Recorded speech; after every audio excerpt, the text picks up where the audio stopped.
I'm gonna do one of the exercises, one of my favorite weekly exercises, which is the lightning round. Oh dear. We got 5 people left on the line. You get try to keep it under a minute if you can. Joe, in California, I'm sorry we kept you waiting so long. Can you want to say something quick or call back next time? Yeah, I'll make it quick. Okay. So I want us to talk about the commonly heard argument from the theist side that the reason God doesn't tell atheists himself that he doesn't exist is because, or he does exist, is because it would eliminate free will. And I have a few problems with that. One, give your best one. Sure. So apparently there's an amount of evidence that is too much that would eliminate free will. And where do theists draw the line? That's a good question. Two, if they... Nope, sorry. Moving on. Take the lightning round seriously, people. Cook, also in California. You got something quick, or you want to call back next week? No, I'll just say something quick. Basically saying, like, if it wasn't so much of a huge campaign with the people at the power that be to keep people so ignorant and keep them in fear, then us as atheists would have a better time of communicating with people, communicating and coexisting in society. But we're up against so much powerful people who continue the dogma is why we are still where we're at. And that's what on the next show probably we can talk about how do we switch that and change that. Yeah, people. Oh, is it even possible? More understanding of each other. Well, yeah, but religions themselves also have a self-interest to self-perpetuate, to keep their belief going, and so they have an interest in keeping that dogma, fresh and secure into the next generation. So that's why it's all about getting them early, so where they're indoctrinated and they'll hopefully stay within that group. But yeah, they have it's recognition that they have that self-interest. That's a pretty easy thing to comprehend there. Yep. Thanks for calling. Seth in Texas, we're closing out the show. You have something quick? Yo. What's up, guys? Yeah, I just wanted to ask you guys that, let's suppose that you guys lived in the time of Jesus. If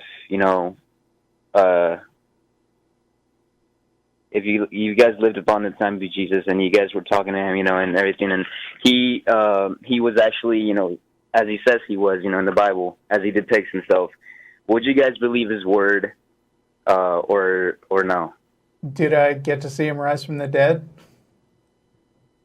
Yes, all of that. Yeah, you used to. That's a pretty big hypothetical, and if I have strong evidence of that, then maybe I'd have to take on a different opinion. Sure. Yeah. All right. So you have to take a different opinion, or for sure? Probably. It's not for sure, but it depends on how convincing it was. Right. It depends. Yeah, it depends on how much evidence you have, how many supernatural events or things that we would consider supernatural, that claim things of that sort. Everything. If you witnessed the whole thing from, to the Moses time to all of the way to Jesus. I would think it was worth considering. Please call back next week. And would prompt more questions. I wish that we had longer to talk to you. Yes, we would also have additional questions. Yeah. Same as if somebody today came up and said they had just risen from the dead and had a direct hotline to the creator of the universe, I would have a lot of questions. Nate in Virginia. Got something quick? Hey, what's up? All right, we're closing out the show. Yeah, why is social Darwinism wrong? Short answer. What? Why is what? Social Darwinism? Social Darwinism. Scientific facts do not constitute a moral imperative. People are free to make the decision about what leads to the greatest overall quality of life. And just letting people die is something that we have decided doesn't contribute to that. Okay. Monkeys, our closest relative, do seem to do that. They go into other tribes, chimpanzees kill off other tribes to preserve their own So do we? Part of evolution. Is our goal to act like chimpanzees? Like, why do we? The fact that animals do it doesn't mean that it's something we have to do. Otherwise, we wouldn't have computers. Is there something inherently wrong with it? Inherently is a big can of worms and gets into what is the nature of morality that we don't have time for. Thank you for calling. Benjamin, you're last. Be quick. Yeah, I'm a non-believer, but as a European, having lived in Japan for 25 years on and off, yep, I would have liked to contribute an Eastern perspective on Buddhism, but I'm not quite sure the time. We don't have time. Can you say a couple of useful things in a couple sentences, or you could call back next week?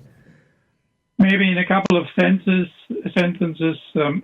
I once had a girlfriend whose grandfather was a Buddhist monk. I was invited to the temple and talked to the monks there. And typically Western, they called me, because I had questions like, do you believe in God? And what's this incarnation thing about?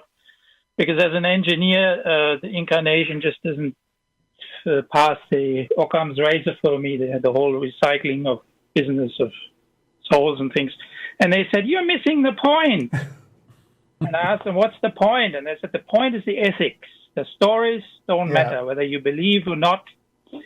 And that I have experienced over and over again here in a culture that is more Buddhist than anything else. Well, that's a good thing to keep in mind, and we got to go.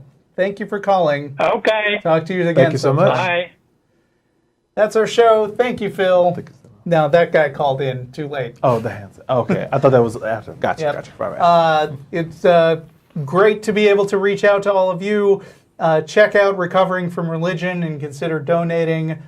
Do not tune in to the Atheist Experience on Christmas Day and New Year's Day. Otherwise, we will see you next week, and we will see you in 10 to 15 minutes at Star of India. Bye. All right. Bye-bye, everyone.